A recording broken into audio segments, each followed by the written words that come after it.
Hello friends, welcome to your YouTube channel. ഇന്ന് നമ്മുടെ യാത്ര കൊല്ലം ജില്ലയിലെ ചടയമംഗലം എന്ന സ്ഥലത്തെ ജഡായു റോക്കിലോട്ടാണ് യാത്ര. ട്രിവാൻഡ്രത്ത് നിന്നും ഏകദേശം ഈ റോക്കിലോട്ട് വരാനായിട്ട് 47 കിലോമീറ്റർ എടുക്കും. ഏകദേശം ഒരു 1.5 മണിക്കൂറാണ് ഇവിടെ എത്താനായിട്ട്. ഇവിടെ 2 പാസ് ഉണ്ട്. ആദ്യം ഒരു എൻട്രി പാസും പിന്നെ രണ്ടാമത് ജഡായു റോക്കിലോട്ട് പോകാനുള്ള പാസ്സാണ്. ഫസ്റ്റ് ഫ്ലോറിൽ നമ്മളൊരു എൻട്രി പാസ്സാണ് എടുക്കാനുള്ളത്. അവിടെ നമുക്ക് ക്യാഷ് മാത്രമേ അലോഡ് ഉള്ളൂ, GPay അലോഡ് അല്ല. അവിടെ ഒരു 253 രൂപയാകും. ഇനി നമുക്ക് ജഡായു റോക്കിലോട്ട് പോകാൻ 2 വഴിയാണ്. ഒന്നുകിൽ നടന്നു പോകാം, ഇല്ലെങ്കിൽ കേബിൾ കാർ വഴി പോകാം.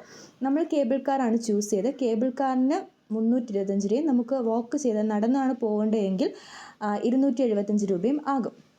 അപ്പോൾ നമ്മളിവിടെ കേബിൾ കാറിൻ്റെ അടുത്ത് പോകാൻ നമ്മൾ ചെക്ക് ചെയ്തതിന് ശേഷമേ അങ്ങോട്ടേക്ക് വിടത്തുള്ളൂ. അപ്പോൾ നമ്മൾ കേബിൾ കാറിൻ്റെ അടുത്തേക്ക് പോവുകയാണ്.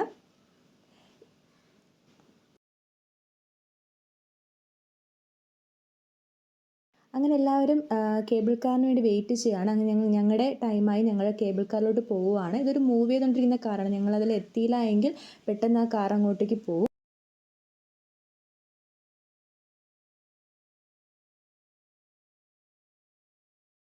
അങ്ങനെ നമ്മുടെ ഡെസ്റ്റിനേഷനായ ജഡായു റോക്കിലോട്ട് എത്തിയായിരുന്നു. ഇവിടുത്തെ ഒരു ഹിസ്റ്ററി എന്ന് പറയുന്നത്, രാമായണത്തിലെ കഴുകൻ്റെ രൂപമുള്ള ഒരു അർദ്ധദേവനായിരുന്നു ജഡായു. രാവണൻ സീതയെ ലങ്കയിലേക്ക് തട്ടിക്കൊണ്ടുപോകാൻ ശ്രമിക്കുമ്പോൾ ജഡായു അവളെ രക്ഷിക്കാൻ ശ്രമിക്കുകയായിരുന്നു.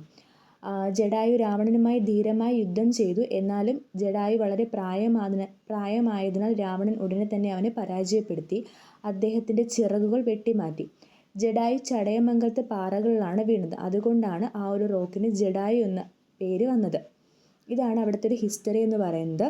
ഈ കാണുന്നത് ജഡായു റോക്കിലുള്ളൊരു ക്ഷേത്രമാണ്. പിന്നെ ഇവിടെ നമുക്ക് ഫുഡോ പ്ലാസ്റ്റിക് ബോട്ടിൽസോ ഒന്നും കൊണ്ടുവരാനായിട്ട് പറ്റത്തില്ല. ഇവിടെ നമുക്ക് കഴിക്കാനുള്ള ഫുഡും അതുപോലെ കുടിക്കാനുള്ള വാട്ടറൊക്കെ കിട്ടുന്നതാണ്. അപ്പോൾ എന്തായാലും ഈ ഡിസ്ട്രിക്റ്റിലോട്ട് വരുവാണെങ്കിൽ നിങ്ങൾ എന്തായാലും ഈ പ്ലേസ് വിസിറ്റ് ചെയ്യുക. നിങ്ങൾക്ക് ഈ വീഡിയോ ഇഷ്ടപ്പെട്ടെങ്കിൽ ലൈക്ക് ചെയ്യുക, സബ്സ്ക്രൈബ് ചെയ്യുക, സപ്പോർട്ട് ചെയ്യുക. Tata, bye bye.